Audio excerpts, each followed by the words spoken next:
ముందుగా మార్కు శుభవార్త 7వ అధ్యాయము 6వ వచనం ఎవరన్నా చదవండి. మార్కు శుభవార్త.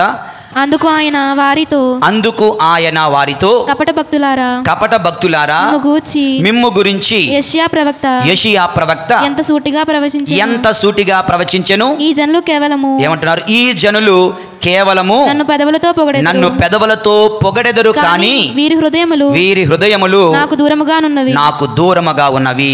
దేవుని యందు ప్రియులారా, ఈనాటి సువిశేష పఠనములో 3 సార్లు హృదయము అన్న మాట వస్తుంది.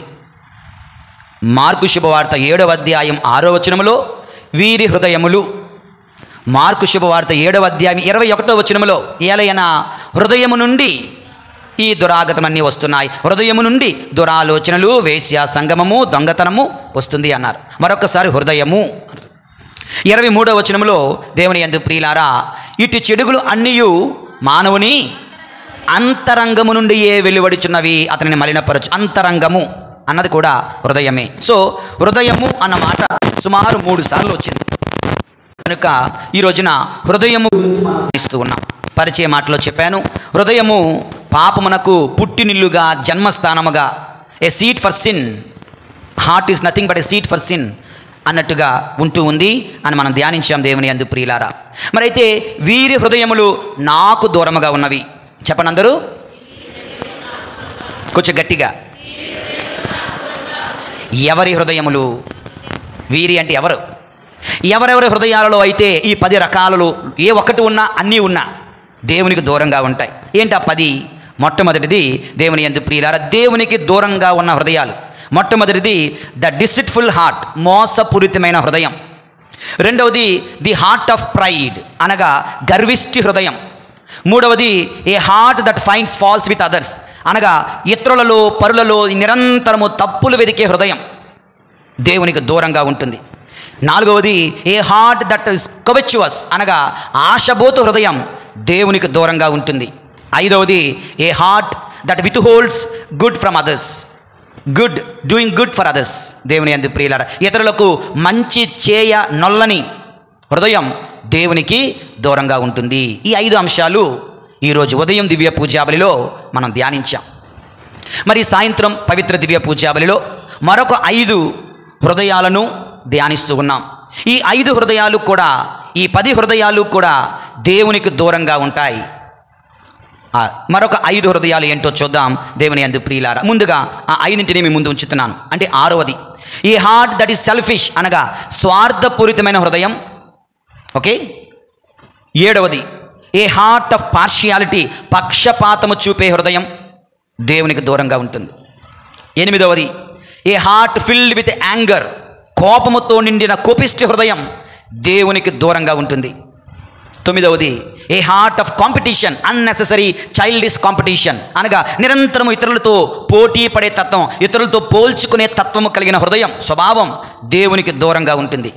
ఇక 10వది ఏ హార్ట్ ఆఫ్ లస్ట్, అనగా మోహపూరితమైన హృదయం దేవునికి దూరముగా ఉంటుంది దేవుని యందు ప్రియులారా. కనుక ఈ 6 నుంచి 10, ఈ యొక్క 5 ఈ రోజున మనం ఈ యొక్క ధ్యానాంశంలో ధ్యానించబోతూ ఉన్నాం దేవుని యందు ప్రియులారా. యేషువా వందనం, యేషువా స్తోత్రం, praise the lord, praise the Lord, hallelujah, hallelujah, hallelujah. ఈ యొక్క 5 హృదయాలను మనం ధ్యానించే ముందుగా ఒక చిన్న కథలు మీతో పంచుకోవాలనుకుంటున్నాను. ప్రభు చెప్పినట్లుగా చేతులు కడుక్కోలేదని పరిసయ్యులు శిష్యులను నిందిస్తున్నారు, తప్పుపడుతున్నారు. కానీ వారి హృదయాలు మలినముతో, అశుద్ధముతో, పాపముతో, కపటత్వముతో నిండి ఉన్నాయి. అలాగే చాలాసార్లు మనందరి పూజలు, మన ప్రార్థనలు, మన యొక్క ఆరాధనలు, మన స్తుతులు ఇలాగే ఉంటూ ఉన్నాయి దేవుని యందు ప్రియులారా. ఒక ఉదాహరణ చెప్తాను.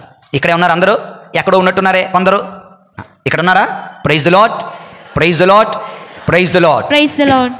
దేవుని యందు ప్రియులారా, ఒక ముస్లిం సహోదరుడంట, ఓకే, కత్తి పట్టుకొని తన యొక్క శత్రువు దొరక్క శత్రువు దొరికాడని గుర్రం వేసుకొని ఈ కత్తి పట్టుకొని శత్రువును చంపడానికి బయలుదేరుతున్నాడట. వెంటాడుతున్నాడు. కరెక్ట్గా వెళ్తూ వచ్చరికి మధ్యలో ఆయనకు ఆ మాస్క్ నుంచి ఒక ప్రార్థన వస్తుంది కదా ఒక టైంకి. ఆ యొక్క సౌండ్ విన్నాడు. వెంటనే అయ్యో ప్రార్థనకు టైం అయిందే అని గుర్రం ఆపేశాడు, గుర్రం దిగేశాడు. చిన్న చాప పరుచుకున్నాడు. వెంటనే అక్కడ నమాజు చేయడం మొదలుపెట్టాడు. నమాజు మొత్తం చేసేసిన తర్వాత, ప్రార్థన అంతా అయిపోయిన తర్వాత, ఇప్పుడు నీ సంగతి చూస్తాను ఆగరా అనుకొని మళ్ళీ గుర్రం ఎక్కి కత్తి పట్టుకొని ఆ శత్రువును చంపడానికి బయలుదేరుతున్నాడు. దేవుని యందు ప్రియమైన సహోదరి సహోదరులారా, నిజానికి అతను ముస్లిం కాదు, కానీ మనందరం కూడా దేవుని యందు ప్రియులారా, మన జీవితాలు మనం జీవిస్తూనే, మన పాపపు జీవితాలు మనం జీవిస్తూనే, మనం మధ్య మధ్యలో ఆగి, ఒక ఆదివారం ఆగి చిన్న ప్రార్థన చేసుకొని మళ్ళీ సోమవారం మళ్ళీ మామూలే, ఇలా ఈ యొక్క సహోదరుడు వలె మనందరము కూడా జీవిస్తున్నామేమో కాదు, జీవిస్తున్నాం. ఎందుకంటే డౌట్ లేదు, నాకు ఎటువంటి డౌటు లేదు దేవుని యందు ప్రియమైన సహోదరి సహోదరు. అలాగైతే వీరి హృదయములు నాకు దూరంగా ఉన్నాయి, వీరి ప్రార్థనలు నాకు వినబడ్డంలే, వీరి పూజలు నాకు కనబడ్డంలే అని ప్రభు మనకు తెలియచేస్తున్నారు. దేవుని యందు ప్రియులారా, ఇది మన జీవితం, ఇది మన ఆరాధనలు, ఇది మన పూజలు, ఇది మన భక్తి ఏమో ఒక్కసారి ఆత్మ పరిశీలన చేసుకుందాం. మరొక ఎప్పుడో చిన్నప్పుడు విన్నటువంటి ఒక చిన్న కథ గుర్తొస్తుంది. ఒక మహాభక్తుడు ఉన్నాడంట. పాపం వాడికి పూరి గుడిసె, ఒక 50 సంవత్సరాల క్రితం పూరి గుడిసె, చిన్న ఇల్లు, పూరిల్లు, పాకిళ్ళు. అందులో ఆయన ఉండి ప్రార్థన చేసుకుంటున్నాడు. చిన్న దేవుడి మూలకెళ్ళి చక్కగా ప్రార్థన చేసుకుంటుంటే, మరి పూరి గుడిసె, పూరిల్లు పక్కనే కాలువలు ఉన్నాయి కనుక, పెద్ద డ్రైనేజ్ సిస్టంలో కనుక ఎలకలు మామూలుగా ఉండవు, ఎక్కువే ఉంటాయి కనుక మనవాడు ఎప్పుడు పూజ చేసుకుని అక్కడ అట్టుపండు పెడితే ఎలక వచ్చి అట్టుపండు తీసిపోతుంది. ఎలక వచ్చి దీపం పెడితే దీపాన్ని తోసుకొని వెళ్ళిపోతుంది. పందికొక్కులు తిరుగుతూ ఉన్నాయి, ఎలకలు తిరుగుతూ ఉన్నాయి కనుక మనవాడు భక్తితో ప్రార్థన చేసుకోవడానికి కుదరడం లేదు. ఎలాగా, ఏం చేయాలి అని ఆలోచించగా ఒక ఐడియా వచ్చింది. ఏంటది? ఈ ఎలక భయపడాలంటే పిల్లి ఉండాలి అనుకొని ఊరంతా తిరిగి ఒక పిల్లిని తెచ్చుకున్నాడు. ఇక ఎప్పుడు మనవాడు ప్రార్థన కూర్చున్న పిల్లిని తీసుకొని పక్కనే పెట్టుకొని పూజ చేసుకునేవాడు. ఈ పిల్లి ఏం చేసేదంటే, ఏ ఎలక వస్తుందా పట్టుకుందామా అని చూస్తూ ఉంది. ఈ పిల్లి ఉండేసరికి నెమ్మదిగా ఎలకలు ఆగిపోయాయి, తగ్గిపోయాయి, రావడం మానేశాయి. ఈయన హాయిగా పూజ చేసుకుంటా ఉన్నాడు. ఇలా రోజులు గడిచాయి, 10, 20, 30. ఆయన చనిపోయాడు. కానీ పిల్లలకి తెలీదు ఇతను ఎందుకు పిల్లి పెట్టుకున్నాడో. కానీ ఒకటి మాత్రం పిల్లలకి తెలుసు, రోజు తప్పనిసరిగా పిల్లిని పెట్టుకునే పూజ చేసేవాడు. పిల్లి లేకుండా ఏ రోజు ఆయన పూజ చేయలేదు. ఇది వాళ్ళు చూడలేదు కూడా, ఎప్పుడు పిల్లి ఉండేది. కనుక వీళ్ళు పెద్దవాళ్ళు అయ్యారు, ధనవంతులు అయ్యారు, బంగ్లా కట్టుకున్నారు, 3 అంతస్తులు ఇల్లు కట్టుకున్నారు, డ్రైనేజీ లేదు, ఎలకలు లేవు, పందికొక్కులు లేవు. వీళ్ళు దేవుడు మూల పెట్టుకున్నారు. వీళ్ళు ఏం చేశారు? పూజ చేయాలంటే పిల్లి ఉండాలి. మా నాన్నగారు ఎప్పుడు పిల్లితోనే పూజ చేసేవారు, ఇది మా వంశాచారం, ఇది మా సంప్రదాయం అని చెప్పి ఏం చేశారు? వీళ్ళు ఊరంతా తిరిగి ఒక పిల్లిని తెచ్చుకొని దేవుడు మూల పెట్టుకొని వాళ్ళ నాన్నవలే వీళ్ళు కూడా పూజలు చేయడం మొదలుపెట్టారు. తర్వాత తరం వచ్చింది. తర్వాత తరం వాళ్ళు ఏం చేశారంటే, నిజానికి మా దేవుడు ఎవరో తెలుసా? పిల్లి. మా దేవుడు పిల్లి అని దేవుడిని పక్కన పెట్టేసి పిల్లిని ముందు పెట్టి పిల్లికి పూజలు చేయడం మొదలుపెట్టారు. దేవుని యందు ప్రియమైనటువంటి సహోదరి సహోదరులారా, ఈ విధంగా ఒక్కొక్కసారి మన పూజలు, మన ప్రార్థనలు, మన సాంప్రదాయాలు మనం ఏం చేస్తున్నామో మనకే తెలియకుండా అర్ధరహితంగా మనం చేస్తూ ఉంటాం. ఇటువంటి పూజలు, ఇటువంటి ప్రార్థనలు దేవుడు ఒప్పుకోడు, దేవుడు స్వీకరించడు. దేవుని యందు ప్రియులారా, చిత్తశుద్ధి లేని, ఏదంటారు కదా, చిత్తశుద్ధి లేని శివ పూజలు లేలరా అంటారు కదా. దేవుని యందు ప్రియులారా, చిత్తశుద్ధి లేకపోవడానికి కారణం ఏంటి? హృదయ శుద్ధి లేకపోవడం. హృదయ శుద్ధి లేకపోవడానికి కారణం ఏమిటి? హృదయం నిండా రోగాలు ఉండడం, హృదయం నిండా జబ్బులు ఉండడం. దేవుని యందు ప్రియులారా, పరిచయ మాటలో చెప్పాను, గుండె జబ్బు వేరు, హృదయపు జబ్బు వేరు. గుండె జబ్బు మనుషులనే డాక్టర్లు శుద్ధి చేయగలరు. హృదయపు జబ్బు the real cardiologist, the creator God alone can solve that problem. గుండె జబ్బు వల్ల ప్రాణం జస్ట్ పోతుంది అంతే. హృదయ జబ్బు వల్ల ఆత్మ నశిస్తుంది. గుండె జబ్బు వల్ల నువ్వు చచ్చిపోయినా మరలా జీవించగలవు దేవునితో మోక్షములో.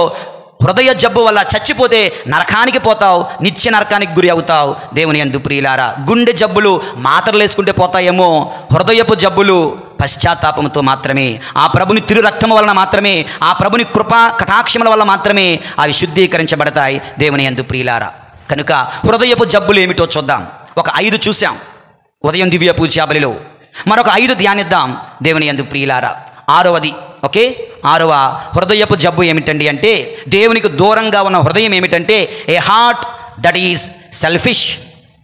ఏ హార్ట్ దట్ ఈస్ సెల్ఫిష్ అనగా స్వార్థపూరితమైన హృదయం దేవునికి దూరంగా ఉంటుంది. ఫిలిప్పీలకు రాసిన లేఖ, పౌలు గారు ఫిలిప్పీలకు రాసిన 2వ అధ్యాయం 3-4 వచనాలు చదవండి. ఎవరైనా చదవనమ్మ గట్టిగా. స్వార్థముతో కానీ అహంభావంతో కానీ స్వార్థము ఉండకూడదు. మీరు ఏ పని చేసినా స్వార్థముతో చేయకండి, అహంభావముతో చేయకండి. విని ఆత్మలై ఇతరులను మీకంటే అధికులుగా భావిస్తూ చేయండి. 4వ వచనంలో మరలా ఉంటుంది, ప్రతి ఒక్కరూ కేవలము స్వార్థమునే చూచుకొనక పరస్పరము ఉపకారులై ఉండవలెను. మనం ఏం పని చేసినా స్వార్థం. ఉదాహరణకి ఏంటి తెలుసా? అప్పుడు అంటారు కదా, మీ ఇంటికి వస్తే నాకేమిస్తావు, మా ఇంటికి వస్తే నాకేం తెస్తావు. అదేంటి? ఓకే, మీ ఇంటికి వస్తే నాకేమిస్తావు, నా ఇంటికి వస్తే నువ్వు నాకేం తెస్తావు అని నాకు దేవుని నాకేంటి లాభం, నాకేంటి లాభం, ఈ పని చేస్తే, ఈ మాట పలికితే, మీతో సహకరిస్తే నాకేమైనా లాభం ఉందా? చాలా వరకు మన స్నేహాలు, మన యొక్క బంధుత్వాలు, మన ప్రేమలు స్వార్థపూరితంగా ఉంటున్నాయి. దేవుని అందుకు ఇలా అవసరం తీరాక వదిలేస్తాను కూడా, వాడుకొని వదిలేస్తాను కూడా. దేవుని అందుకు అవసరం వచ్చినప్పుడు దగ్గరికి వస్తాం, అవసరం తీరిపోయిన తర్వాత అలా కనిపించని కనిపించదు. నీకు అవసరం వచ్చిందా చక్కగా వచ్చి చక్కగా మాట్లాడి చక్కగా బయటించుకొని అవసరం తీరిపోయిన తర్వాత మళ్ళా ఎక్కడ అడ్రస్ లేకుండా ఉంటున్నామా? అటువంటి స్వార్థపూరితంగా మనం జీవిస్తున్నామా? ప్రియమైన సహోదరుడా, సహోదరి, సామెతల గ్రంథము 18వ అధ్యాయం 1వ వచనం, ఇతరులతో కలియక తనను తాను జీవించువాడు స్వార్థపరుడు, అతడు ఇతరుల సలహాలను అంగీకరింపడు. తన స్వార్థం వరకే జీవించేవాడు. దేవుని ప్రియమైన సహోదరి, సహోదరుడా, ఈ స్వార్థం అంటే ఒక చిన్న ఉదాహరణ వస్తుంది. ఒకనొక రోజున ఒక బస్ స్టాండ్లో జరిగిన సంఘటన. ఓకే, ఒక బస్ స్టాండ్లో ఒక వృద్ధుడు, లేదా 50-60 సంవత్సరాల వృద్ధుడు, కొంచెం స్వార్థపరుడు, బ్యాగ్ పట్టుకొని బస్సు ఎక్కాడు. బస్సు ఎక్కిన తర్వాత బస్సు వేసిన 2 ఉంటాయి, 2 3 ఉంటాయి కదా, 2 సీట్లు ఉన్నాయి. మన వాడు వెళ్ళి ఒక సీట్లో కూర్చొని ఇంకొక సీట్లో బ్యాగ్ పెట్టాడు. చర్చలో పెడుతున్నారు. నాకు ఒక సీటు, బ్యాగ్ ఒక సీటు, ఇది ఓపెన్ కింద ఉండలేక ఇంకా అన్యాయం. వెనకాల వచ్చిన నిల్చొని ముసలు కాలు పెట్టుకొని నీకు మాత్రం నీకు ఒక సీటు, నీ బ్యాగ్ ఒక సీటు, ఇదే అన్యాయం నాకు అర్థం అసలు. ఈడు కూడా అంటే స్వార్థపరుడు కనుక ఇతర ఒక సీటు, ఆ పక్కన ఒక సీటు, తన బ్యాగ్ వేసి కూర్చున్నాడు. బస్సు అంతా వెళ్ళిపోయింది. బస్సు బయలుదేరేసాను. కొలవాడు వచ్చాడు. ఓకే, వచ్చే కూడా కొలవాడు వచ్చాడు. వచ్చి సార్ బ్యాగ్ ఏంటి అంటే, బ్యాగ్ నాది కాదు, నా ఫ్రెండ్ది, ఇప్పుడు ఏదో వాటర్ కొను కూడా వెళ్ళాడు, వస్తాడు, నువ్వు కూర్చోడానికి లేదు అన్నాడు. ఎందుకంటే తేడా అవుతాయి. సరే సార్, ఆయన వస్తే నేను ఇచ్చేస్తానులే, అప్పుడు వరకు కూర్చుంటాను. బ్యాగ్ తీసి కూర్చున్నాడు. ఒక్కడా ఎవరు రావట్లే. బస్సు బయలుదేరింది. బస్సు వెళ్ళిపోతా ఉంది. కొంచెం దూరం వెళ్ళాక ఈ పొరపాటు ఏం చేయండి, ఈ బస్సు బ్యాగ్ తీసి ఇంట్లో తీసేసాడు. ఏం బ్యాగ్ తీసావు అంటే, అది కాదు సార్, మీ ఫ్రెండ్ ఎలాగా బస్సు మిస్ అయ్యాడు, ఈ బ్యాగ్ కూడా మిస్ అవుతాడు కదా, బ్యాగ్ కింద పడేసాడు అనుకో. ఓకే, కనీసం ఆ బ్యాగ్ తీసుకుని ఇంకో బస్సు ఎక్కి వస్తాడు కదా అంటే మనం ఏం చేయాలి అర్థం కాలేదు. అది చూస్తూ ఉండిపోయాడు అన్నమాట. దేవుని ప్రియమైనటువంటి సహోదరి, సహోదరులు, అది మనం జరిగిందే ఒకసారి, అలా జరిగితే బాగుంది. ఈసారి గుడిలో కూడా ఎవరైనా సీట్లు పెడితే చిక్కులు తీసి పెట్టి ఎలా చూస్తున్నాం. దేవుని ప్రియమైన సహోదరి, సహోదరులారా, సో ఇటువంటి స్వార్థంతో నా స్వార్థం అంటూ నీ కోసమే జీవించే మనుషులు అయితే, and when you pray, your prayers are unheard, your prayers will be unanswered. నీ ప్రార్థనలు ఫలించవు, నీ పూజలు ఫలించవు, నీ ఆరాధన ఫలించదు.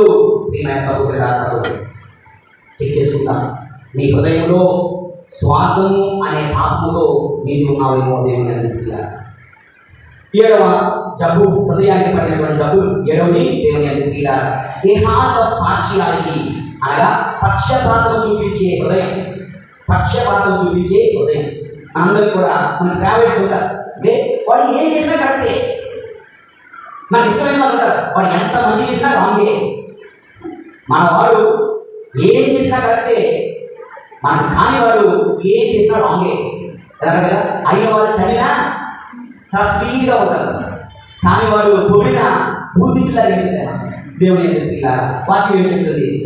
సంఖ్యాకాండము లెవిటికస్ లేవికాండము 19వ అధ్యాయము 15వ వచనం. లేవికాండము 19వ అధ్యాయం 15వ వచనం. మీరు తగువులను తీర్చి చెప్పినప్పుడు న్యాయమును పాటికుడు, పేదలకు పక్షపాతము చూపకుడు, సంపన్నులను అభిమానికుడు, న్యాయ ప్రకారము తీర్పు తీర్చుడు. దేవుని న్యాయం ప్రకారము తీర్పు తీర్చు. ఒకరిలాగా చీకండి. ఇక్కడ పరిసయ్యులు అనే ఒక యేసు ప్రభు కాలంలో పరిసయ్యుల జీవితంలో ఒక ఉదాహరణ చూస్తున్నాం. లూకా సువార్త 14వ అధ్యాయం 12 నుంచి 14 వచనాల్లో యేసు ప్రభు పరిసయ్యులను విమర్శిస్తున్నాడు. ఎందుకంటే మీరు ఏదైనా పండగకి, ఏదైనా పెళ్లికి, ఏదైనా పుట్టినరోజుకి ఎవరైనా పిలిచేటప్పుడే సంపన్నులు మాత్రమే పిలుస్తున్నారు, పేదవాళ్ళని పిలవడం లేదు. నీవు విందు చేయనప్పుడు పేదలను, వికలాంగులను, గుడ్డి వారిని పిలవండి, ఎందుకంటే వారిని ప్రతిఫలం ఇయ్యలేదు కనుక నీవు ధన్యుడు అవుతావు. పునరుద్ధానంలో నీతిమంతుల కాలంలో నీవు ప్రతిఫలం పొందుతావు. అంతేకాకుండా మనం ఒక ఫంక్షన్ చేస్తే ఏం చేస్తాం? పక్షపాతం. ఏ పక్షపాతం? ఎవరైతే ఎర్రగా పొరగా ఉన్నాడో, ఎవరైతే అందంగా ఉన్నాడో, ఎవరైతే డబ్బు ఉందో, ఎవరైతే పలుకుబడి ఉందో, ఎవరైతే సంఘంలో మొదటి వ్యక్తిగా ఉంటున్నారో, తర్వాత మన కార్యక్రమాలు ఎక్కడ ఆరో శ్రీసభలో ఎక్కువగా ఏంటంటే ఒక ఫంక్షన్ చేసేవాళ్ళు ఎవరిని పిలుస్తాం? సామాన్యమైనటువంటి పేదవారిని, ఎప్పుడు నీకు కనిపించిన వాళ్ళు పిలిచి రండి మా ఇంటికి రండి పిలుస్తామా? ఏం పిలుస్తాం? మరిదల సభ్యులు పీపీసీ జ్ఞాపకం అంటే మరిదల సభ్యులు ఈ రోజు నిన్న కాదండి, ఎక్కడ కాదండి, ఎక్కడన్నా అంతే. ఎందుకంటే వాళ్ళు కొంచెం పలుకుబడి కలిగిన వాళ్ళు కనుక వాళ్ళు పిలుచుకుని సరిపోతుంది. మీరు ఇచ్చే పక్షపాతం ఉండరాదు. ఇది అందరూ చేసేది అఫ్కోర్స్. కానీ ఎలాగంటే ఏదో పెద్దవాళ్ళని లేదంటే గొప్ప వాళ్ళని మనం పిలవకూడదు. మనకు పిలిచిన వారిని, కావలసిన వారిని పిలుచుకుంటాం. ముఖ్యంగా తిరిగి పిలవలేని వారిని, తిరిగి నీకు ప్రతిఫలం ఇవ్వలేని వారిని, నీకు ఏ రోజు నీతో మాట్లాడమని పిలిస్తే ఈ విధంగా వాళ్ళతో మాట్లాడతాయేమో, ఏ రోజు నీకు చూడమని పిలిస్తే ఈ విధంగా వాళ్ళకి స్నేహితులు అవుతాయేమో. ఈ విధంగా మనము మన అందరి జీవితంలో జీవించాలి దేవుని అంటే. ఇలా పేతురు గారు, పౌలు గారి జీవితంలో కూడా ఒక రోజు అక్కడికి పెద్ద గొడవ అయింది సార్. ఎస్, వాళ్ళిద్దరికీ ఒక పెద్ద గొడవ జరిగింది. పేతురు గారికి, పౌలు గారికి. గలతీయులకు రాసిన లేఖ 2వ అధ్యాయము 11 నుంచి 14 వచనాల్లో ఈ సంఘటన రాయబడింది. ఏదో తెలుసా? పేతురు గారు ఒక ఫంక్షన్ వెళ్ళారు, పౌలు గారు కూడా ఒక ఫంక్షన్ వెళ్ళారు. ఆ ఫంక్షన్లో 2 రకాల క్రైస్తవులు ఉన్నారు. ఒకరు యూదా మతం నుంచి వచ్చిన క్రైస్తవులు, మరొకరు అన్య జాతులు అంటే విగ్రహాలను ఆరాధిస్తూ మార్పు చెందిన అంటే gentile Christians, Jewish Christians. Hello, వింటున్నారా? అర్థమవుతుందా? 2 రకాల క్రైస్తవులు చెప్పండి చూద్దాం. ఇంగ్లీష్లో చెప్పండి చూద్దాం. Gentile Christians, Jewish Christians. యూదా మతం నుండి క్రైస్తవులుగా మార్పు చెందిన వాళ్ళు, ఇతర మతాల నుంచి క్రైస్తవులుగా మార్పు చెందిన వాళ్ళు. ఇది తేడా ఉంది. జెంటైల్ క్రిస్టియన్స్ కి సర్కంసిషన్ జరుగుతుంది, సున్నతి. జ్యూయిష్ క్రిస్టియన్స్ సార్ యూదా మతం వచ్చిన వాళ్ళే. కానీ జెంటైల్స్ కి అనగా ఇతర మతాల నుంచి వచ్చే వాళ్ళకి సున్నతి జరగలేదు. పేతురు గారు చిక్కులో పడ్డాడు. ఇప్పుడు వీళ్ళతో అయితే వాళ్ళ కోపం, వాళ్ళతో అయితే వీళ్ళు కోపడతారేమో. ఎందుకన్నా మంచిది జెంటైల్ క్రిస్టియన్స్ తక్కువ జాతి వాళ్ళు, వాళ్ళు మేనేజ్ చేసుకోవచ్చే. కానీ జ్యూయిష్ క్రిస్టియన్స్ కొంచెం పెద్దవాళ్ళకి అధికారంలో, జాతిలో గొప్పవాళ్ళు కనుక వీళ్ళతో పర్లేదని చెప్పి మన వాడు ఈ ఫంక్షన్లో పేతురు గారు ఏం చేశారు? వీళ్ళని పక్కన పెట్టి జ్యూయిష్ క్రిస్టియన్స్తో ఫ్రెండ్షిప్ చేస్తూ మాట్లాడుతూ ఉన్నాడు. మనవాడు వచ్చారు, ఎవరు? పౌలు గారు. ఫైర్ ప్లాన్ చూశాడు పౌలు గారిని. పౌలు గారితో ఎక్కడ రైట్ ఆలోచిస్తున్నాడు. పౌలు గారి నుంచి పౌలు గారితో ఫైటింగ్. పేతురు నువ్వు చేసి నాకు నచ్చలే, ఏ వీళ్ళని విడిచిపెట్టి వాళ్ళతో వెళ్తున్నావే, భయపడుతున్నావా?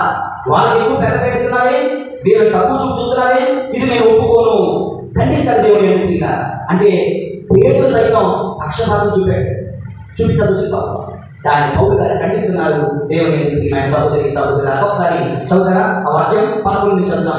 పేతురు అంత్యోక్యకు వచ్చినప్పుడు అతనికే తప్పు కనుక ముఖాముఖిగా నేను పౌలుని అతన్ని వ్యతిరేకించింది. యాకోబుచే అతడు okay okay. So Jewish Christians రాకమునుపు ఇది ఓకే, అందరితో బాగానే ఉన్నాడు. కులము, మతము, వర్గము భేదాలు లేకుండా ఉన్నాడు. తర్వాత ఏమైందంటే యాకోబు గారు కొంతమంది క్రైస్తవులు పంపించాడు యెరూషలేము నుండి. అప్పుడు మనం బయటపడ్డాడు. వచ్చిన తర్వాత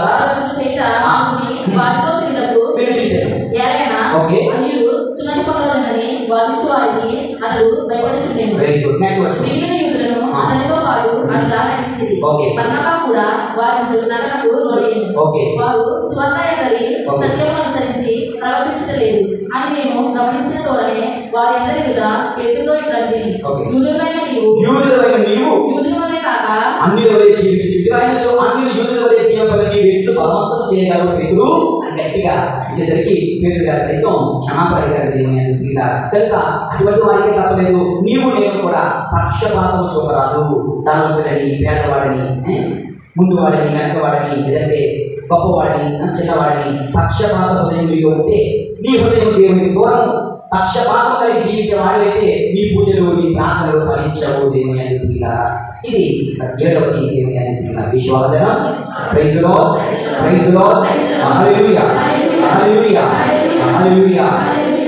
8వ మరొక హృదయం, a heart that is a heart filled with anger. దేవుని అనుగ్రహంగా a heart filled with anger, కోపిష్టి హృదయం. సింపుల్ చెప్పండి, చెప్పండి అందరూ. ఏ హృదయంలో అయితే కోపము గూడి కట్టుకొని ఉంటుందో ఆ హృదయము దేవునికి దూరంగా ఉంటుంది. దేవుని అనుగ్రహంగా కీర్తన గ్రంథము 37వ కీర్తన 8వ వచనం, కోపము విడనాడి ఆవేశం అణుచుకొనుము, కోపం వలన కీడే కానీ మేలు కలగదు కదా. దేవుని కోపం వలన కీడే కానీ మేలు కలగదు కదా. దేవుని అనుగ్రహంగా సామెతల గ్రంథము 29:11 వచనం, సామెతలు 29:11, మూర్ఖుడు తన కోపమును బయట చూపును, తన విద్యుడు మాత్రం శాంతలతో దానిని అణుచుకును. కోపం చూపకుండా ఉండేవాడంట విద్యుడు, కోపాన్ని చూపేవాడంట మూర్ఖుడు. దేవుని అనుగ్రహంగా ఇక్కడ anger is just one letter short of danger. See, anger, danger, ANGER. దాన్ని కలిపితే డేంజర్. కోపము ఎప్పుడు ప్రమాదమే. మన సహోదరుడు సహోదరు, ఒక రోజు ఒక అడవిలో ఒక చిన్న సంఘటన జరిగింది. ఏంటంటే ఒక యంగ్ లయన్ అంటే చిన్న ఏమంటారు సింహపు పిల్ల మరియు ఒక పెద్ద గోరు, పెద్ద మేకపోతు, రెండు కలుసుకున్నాయి. రెండు పోటీగా యుద్ధం చేసుకుంటాయి. ఒకసారి లయన్ చచ్చిపోతుంది, చిన్న పిల్ల కనుక. ఈ రెండు కూడా మంచినీళ్ళు తాగడానికి వెళ్ళాయి. అక్కడ మంచినీళ్ళు తాగడానికి కొంచెం నీళ్ళు ఉన్నాయి. సో నేను ముందు తాగుతాను అని సింహం అంటారు, లేదు నేను ముందు తాగుతాను ఈ యొక్క అడవి గొర్రె అంటారు, అడవి మేకపోతు. లేదు నేను అంటే నేను, ఇద్దరికి ఒక మోసం. సో ఫస్ట్ మాటలు, తర్వాత ఏమంటారు వాగ్వివాదం అనే ఆర్గ్యుమెంట్, అంటే ఒకరు వాదించుకోవడం మొదలుపెట్టారు. ఇది తర్వాత ఇద్దరు కూడా తోసుకోవడం లేదా గుద్దుకోవడం మొదలుపెట్టారు. ఇక పెద్ద ఫైటింగ్ అయిపోతా ఉంది. ఎవరికి? ఈ యొక్క సింహపు పిల్లకు మేకపోతు. ఇందులో మన 4 ఫ్రెండ్స్ వచ్చేసి పక్కన కూర్చొని చూస్తారన్నారు. ఇది మంచి ఇద్దరు ఉంటూ పక్కన చూసారు. ఒక 4 ఫ్రెండ్స్ అక్కడ కూర్చున్నారు. ఎవరు 4 అంటే 4 పెద్ద రాబందులు అలా చూస్తా ఉన్నాయి. హాయిగా కొట్టుకున్న బాబు కొట్టుకుని మాకు అదే కావాలి, ఎవరో ఒకరు కొట్టుకొని ఎవరో ఒకరు సావాలి, ఎంతో సావాలి. మేము పండగ చేసుకుంటాం, రెడీగా ఉన్నాం అంటే ఇల్లు గుద్దుకోవడం, కొట్టుకోవడం, తల్లుకోవడం అయిపోయి ఆ 4 రాబందుల వైపు చూసి వాళ్ళు బాడీ అనేది అంటారు, మీరు ఎందుకు కొట్టారో తెలుసు అన్నారు. మరి తెలుసా, అయితే ఏం చేయాలి, సైలెంట్గా వెళ్ళిపోతాం అంటూ ఎవరి దారి వాళ్ళు సైలెంట్గా వెళ్ళిపోయారు. అలా 2 గంటలు కొట్టుకోవడానికి ఏమవుతుంది, ఇద్దరు ఎవరో ఒకరు కానీ లేదా ఇద్దరు కానీ ఈ రాబందులకు మేత అయిపోవలసిందే. దేవుని అనుగ్రహంగా కోపము తన కోపమే తన శత్రువు. మన కోపం వలన మనమే నాశనం అవుతాం. కోపం ఎటువంటిదంటే ఇతరుల పైన అగ్నిని విసరాలి అనుకోవడం. ఇతరుల పైన అగ్ని చేసేప్పుడు ఆ అగ్ని ముందు ఆయన పడతారు, తర్వాత వాళ్ళు తగులుతుంది, తర్వాత ముందు నీ చెయ్యి కాలిపోవడం మాత్రం పక్క. దేవుని అనుగ్రహమైన సహోదరుల అటువంటి కోపిష్టి హృదయం నీ హృదయం అయితే, your heart is far from God, వీరు హృదయములు నాకు దూరంగా ఉన్నవి కనుక వీరు పెదాలతో స్తుతిస్తున్నారు, వారి స్తుతులు చెల్లవు, వారి ప్రార్థనలు చెల్లవు అని ప్రకటిస్తున్నారు. దేవుని అనుగ్రహంగా ఒక రోజున ఒక యవనస్తుడు ఒక ఫాదర్ గారికి వచ్చాడు. ఫాదర్ గారిని నేను ఒక కోర్స్ జాయిన్ అయ్యానండి. ఏ కోర్స్ ఆయన అంటే సెల్ఫ్ డిఫెన్స్ కోర్స్. అంటే ఏంటి సెల్ఫ్ డిఫెన్స్ అంటే ఫైటింగ్ ఫైటింగ్. ఓకే మంచిదా, నేను కూడా చిన్నప్పుడు జాయిన్ అయ్యాను, నేను కూడా చేశాను. సెల్ఫ్ డిఫెన్స్ మంచిదే, ఏదైనా ప్రమాదం వస్తే మనం కాపాడుకోగలరా, వెరీ గుడ్, బాగా చేయాలి. అయితే నాకు డౌట్ అండి అన్నాడు. ఏంటంటే డౌట్ అంటే కుంఫు నేర్చుకోవాలా, కరాటే నేర్చుకోవాలా, ఇది డౌట్. ఏం మంచిదంటారు, కుంఫు నేర్చుకోవాలా, కరాటే నేర్చుకోవాలా? ఏమో కుంఫు కరాటే నాకు తెలియదు, కానీ నాకు తెలిసిందైతే ఒకటి. ఏంటది, నాకు తెలిసింది సొలొమోను ఫార్ములా. అదేంటి, అదే కోర్సు సొలొమోను ఫార్ములా. ఆయన బైబిల్ తీయాలి. బైబిల్ తీస్తే ఏంటది సామెతల గ్రంథము 15వ అధ్యాయము 1వ వచనంలో సొలొమోను ఫార్ములా ఉంటుంది. ఆయన నేనైతే ఆ కోర్సు చేశాను, నువ్వు కూడా వీటిని చేయాలి. సామెతల గ్రంథము 15వ అధ్యాయము 1వ వచనము దేవుని అనుగ్రహంగా. ఆ తర్వాత చెప్పాను, మృదువుగా మాట్లాడినచో కోపము చల్లారును, కటువుగా పలికినచో ఆగ్రహము హెచ్చును. నా కోర్సు ఏంటంటే మృదువుగా మాట్లాడినచో కోపము చల్లారును. అంటే మృదువుగా మాట్లాడడం నేర్చుకో, that is the best self defence. ఈ విచారంలో నా యొక్క 5 సంవత్సరాల జీవిత అనుభవంలో మన విషయాలు బయటకున్నాడు. ఈ యొక్క ప్రిన్సిపల్ని మనం చక్కగా అప్లై చేయాలి. ఎవరు తెలుసా? ఎవరు థామస్ మ్యాషర్. ఓకే, మన థామస్ మ్యాషర్ చక్కగా ఇది మాత్రం తిరిగిపోయాడు. ముందు ఎంత కోపంగా మాట్లాడు, సైలెంట్గా నెమ్మదిగా ప్రశాంతంగా మాట్లాడు. ఎంత కోపంగా మాట్లాడినా, ఎంత కడుపుగా మాట్లాడినా, ఎంత తిట్టినా సరే అతని సమాధానం మాత్రం నిదానంగా నెమ్మదిగా వస్తుంది. అవతల కోపం సదారిపోతుంది అన్నమాట. ఈ విషయంలో మాత్రం మనం 100 చేసే విషయం. అవునా కదా? మీరు ఎప్పుడు సైలెంట్ అయినా ఏమో నాకు తెలియదు. దేవుడు ఏం తెలియదు, మృదువుగా మాట్లాడడం అది పెద్ద ఆర్ట్. ఓకే, మృదువుగా మాట్లాడడం, తను తాను జయించుకున్న వాడు గొప్పవాడు, నగరాన్ని జయించిన వాడు కాదు, ప్రపంచాన్ని జయించిన వాడు కాదు, తను తాను జయించుకున్న వాడు గొప్పవాడు. దేవుడు ఏం తెలియదు. సో మనం కూడా గుంపు వద్దు, ఖాళీ వద్దు. సొలొమోను ప్రిన్సిపల్, సొలొమోను ఫార్ములా ఆయన సామెతల గ్రంథం 15:1 ప్రకారం మన జీవితం ప్రియమైన సహోదరి సహోదరులారా, మృదువుగా మాట్లాడితే ఎంత కోపమైనా చల్లారుతుంది, కడుపుగా మాట్లాడితే ఆగ్రహం పెంచుతుంది. కనుక ఇలాంటి హృదయంలో మనం చేస్తే ప్రార్థన ఫలిస్తాయి. లేదంటే మన హృదయం కోపంతో నిండి ఉంటే దేవునికి మన యొక్క ప్రార్థనలు చేరవు. ప్రియమైన సహోదరుల సహోదరి, యేసువందనం. Praise Lord, praise Lord, hallelujah, hallelujah, hallelujah. ఇక 9వది దేవుని అంటున్నారు, a heart of competition. Okay, competition అంటే ఏంటి? పోటీ పడే తత్వం. ఓకే, మంచి పోటీ ఇస్ వెరీ గుడ్. కానీ చిన్నపిల్లలు చూడండి, ఎవరు ఫస్ట్ ర్యాంక్లో చూద్దామంటే అవునా? చిన్నపిల్లలు ప్రతిదానికి పోటీ పడతారు. ఒక్కొక్కసారి మన విషయాల్లో కూడా ఈ యొక్క చిన్నపిల్లలే పోటీ పడే జీవితంతో మనం జీవిస్తూ పోటీ పడడం, దాని వల్ల భంగపడడం, దాని వల్ల అసూయపడడం, దాని వల్ల ద్వేషభావం కలిగి ఉండడం మన యొక్క జీవితం అయిపోతుంది. దేవుని accept your life as it is. Never ever compare your life with others life. ఇతరుల జీవితాలతో మీ జీవితాన్ని పోల్చుకోకండి. ఒక భర్త వచ్చాడు, ఎవరు పెళ్ళై 4 సంవత్సరాలు అయిందని. ఓకే, మా ఆవిడతో పడలేకపోతున్నానండి బాబు అని. ఏమైనా ఆయన అంటే అంటాడు, మా ఆవిడకు చెప్పండి. ఏంటో చెప్పు. చిన్నప్పటి నుంచి తను ఎవరితో అయితే చదువుకుందో, హాస్టల్లో పెరిగి చెల్లిందో, పెద్ద అయిందో, వాళ్ళతో ఎప్పుడు పోల్చుకుంటారు. ఎలాగంటే ఆ అమ్మాయి పెళ్ళైపోయింది కనుక నాకు ఎలాగైనా పెళ్ళైపోవాలని కంగారు పడి మీరు చేసుకున్నాను. చెప్పిందండి, నేను వీడి కోసం చేసుకోలేదు, దాని పెళ్ళైపోయింది కనుక నాకు పెళ్ళి పడదని నేను ఎవరో రామాసం చేసుకున్నాను, ఒప్పేసుకున్నా. అప్పుడు వచ్చేవాళ్ళు. సరే పోనీ వేయాలి. నా ఫ్రెండ్ పిల్లలు పుట్టారని నాకు అర్జెంట్ పిల్లలు పుట్టాల్సిందే అని గొడవ పెట్టారు. నా ఫ్రెండ్ కారు కొనాలని అర్జెంట్ నేను కారు కొనాల్సిందే అని గొడవ పెట్టారు. డబ్బులు లేకపోయినా అప్పు చేసి పంపించిందండి. తన ఫ్రెండ్ ఉద్యోగం చేస్తుంటే నేను ఉద్యోగం చేయాల్సిందే అంటూ గొడవ పెట్టారు. అంటే ప్రతి అడుగున ఫ్రెండ్సే, కానీ ఎవరి జీవితాలు వారు జీవించడం లేదు. మా ఆవిడ తన ఫ్రెండ్ జీవితం తన ఫ్రెండ్ గోతులో దూకితే గోతులో దూకేయాలి. తను ఏంటి ఎప్పుడు తనతో పోల్చుకోవడం ఎందుకండి అని చెప్పి వినిపించుకోవడం లేదండి. మీరు ఎలా చెప్పాలంటే నన్ను ఈరోజు చేస్తాడు బాబు, ఇది అసాధ్యం అనుకుని ఇది ఒక హృదయ జబ్బు, దీన్ని మనం టచ్ చేయకూడదు. వాళ్ళే తెలుసుకోవాలి. ప్రియమైన సహోదరుడ సహోదరి, ఇటువంటి మనస్తత్వం మీలో ఉందా? ఉంటుంది. ఓకే, పక్కవాడు ఏ చెప్పుకున్నాడు అది నా చెప్పు కొనేసుకుంటాను. ఓకే, పక్కవాడు ఏం పట్టుకున్నాడు నేను ఆ పట్టుకు కొనేసుకుంటాను. నీ జీవితం జీవితంలో you are living the life of somebody else, not your life. నీ జీవితాన్ని నుంచి ఇతరులతో పోటీ పడుతూ, నీ జీవితాలతో పోల్చుకుంటూ భంగపడకు, అసూయపడకు, ద్వేషాన్ని పెంచుకోకు, హృదయాన్ని మార్చుకోకు, లేదా హృదయాన్ని పాపంతో విప్పుకోకు. ప్రియమైన సహోదరుడా సహోదరి, ఇటువంటి పోటీ పడే తత్వం కలిగిన హృదయం ఏదైతే ప్రభుత్వం దూరం అయిపోతున్నావు, నీ ప్రార్థన ఫలించవు. జాగ్రత్త సుమా. ఇక ఆఖరిది దేవుని పిల్లారా, lust in the heart, A heart of lust. Okay, lust అంటే ఏంటి? మోహము. మోహపూరితమైనటువంటి హృదయము దేవుని మోహపూరితమైన హృదయం, మోహంతో నిండిన హృదయం. వాక్యం చూద్దాం. యోహాను గారు రాసిన మొదటి లేఖ 2వ అధ్యాయం 16వ వచనం. యోహాను గారు రాసిన మొదటి లేఖ 2వ అధ్యాయం 16 బైబిల్ మొత్తంలో ఇది చాలా ఇంపార్టెంట్. ఈ వాక్యము వెరీ ఇంపార్టెంట్. మీరు చూడండి, ఈ లౌకికమైన సమస్తము కూడా 3 శారీరక వ్యామోహము, దృష్టి వ్యామోహము, జీవితమందరి దాంభికము, తండ్రి నుండి వచ్చినది కావు. ఇవన్నీ ప్రార్థించడం లేదు. The whole world is full of these 3 things. Okay? Okay? These 3 things. శారీరక వ్యామోహము, lust of the flesh, lust of the eyes, pride of life. ఇంగ్లీష్లో lust of the flesh, lust of the eyes, pride of life. శారీరక వ్యామోహము, దృష్టి వ్యామోహము, జీవితం అంటే డంబము. దేవుని ఎక్కడ వెళ్ళినా లస్ట్ ఆఫ్ ద ఫ్లెష్. ఏంటి?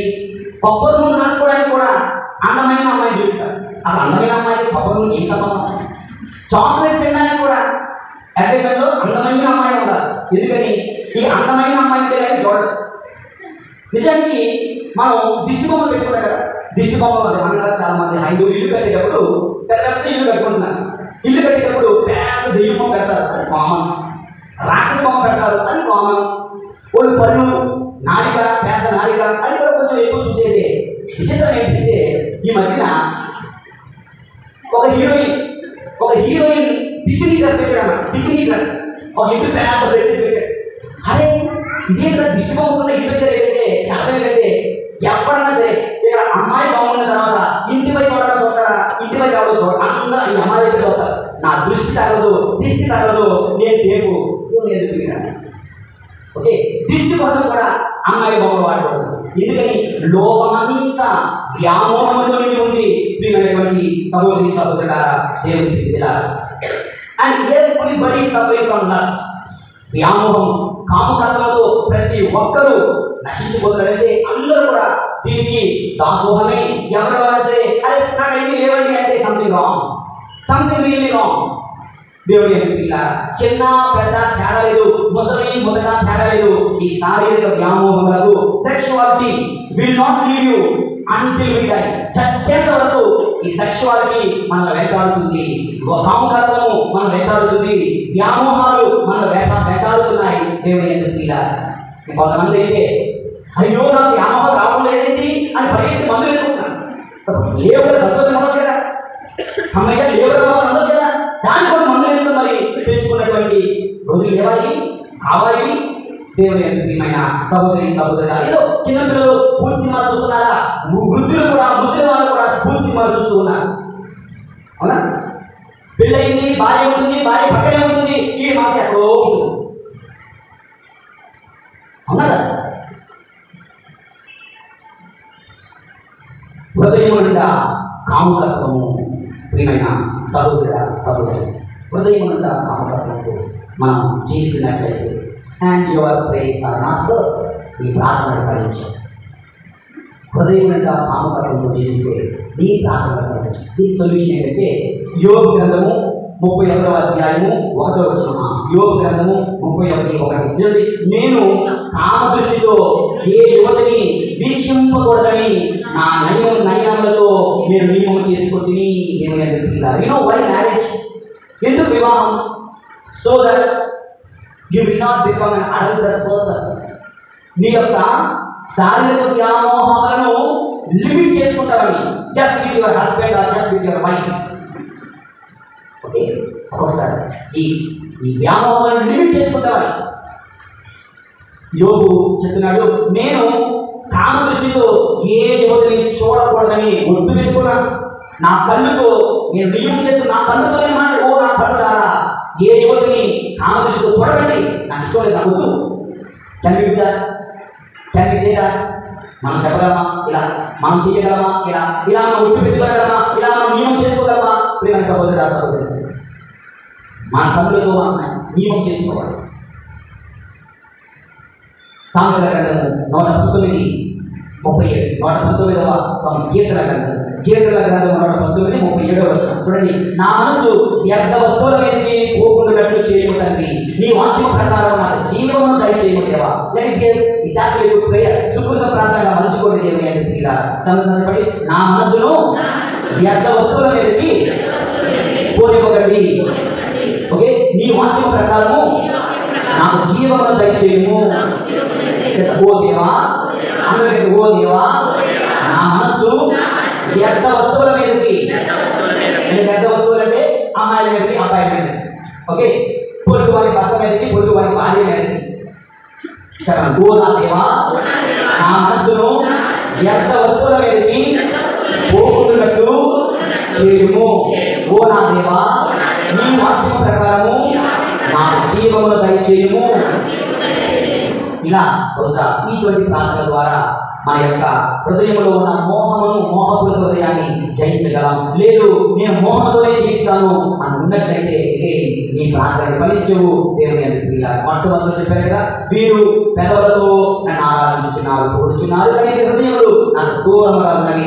ఎవరెవరి హృదయాలు దూరంగా ఉన్నాయి? దేవుని యొక్క ప్రియులారా, మోహంతో నిండిన హృదయాలు, పోటీ పడి తప్పిన హృదయాలు, కోపిస్తే హృదయాలు, పక్షపాతం కలిగిన హృదయాలు, స్వార్థపూరితమైన హృదయాలు, మంచిని చేయగలని హృదయాలు, అదేవిధంగా ఆశపూరిత హృదయాలు, పనులలో తప్పులు వెతికే హృదయాలు, గర్విష్ఠ హృదయము, మోసపూరితమైన హృదయము దేవునికి దూరంగా ఉంది. ఓ ప్రభువా, ఇటువంటి హృదయము నాకు లేకుండా నా హృదయాన్ని శుద్ధీకరించండి, మీ రక్తముతో నన్ను కడగండి, నిష్కలంక హృదయముగా, పాపము లేని హృదయముగా నన్ను మరచండి. నా నోటి ద్వారా నేను చేసే ప్రార్థనలు, విన్నపాలు, స్తుతులు, ఆరాధనలు కైగొడమో దేవా ప్రార్థిస్తూ ఈ పవిత్ర దివ్యచారులో పాల్పంచుకుందాం. పరిశుద్ధులైన దేవుడు మన దీవితుగా పితా పుత్ర పరిశుద్ధ నామమున